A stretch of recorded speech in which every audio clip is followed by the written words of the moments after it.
if you have an algorithm that adds two numbers and you supply 1 and 2, you're always going to get 3 in a deterministic system. It can't not be 3. And, practically speaking, that's something that's easily testable. We have 100% confidence that it's going to be that. And, so that code is written and we don't have to care about it again. We know that part is handled. And so, we're in this new world now where that's no longer the case. And I think, why is it that there's this sort of distribution and this probable model that we're getting? Like, what's the difference here?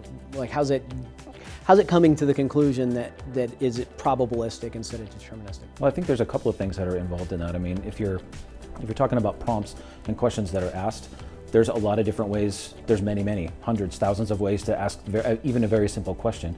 And there's also a lot of things that you assume about your listener.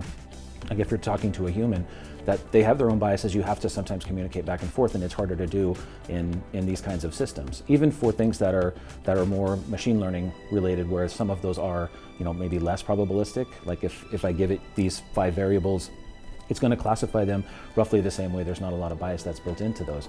So I think that there's definitely some issues in the way that you communicate what your questions are and what prompts you give it and how you want to ask them.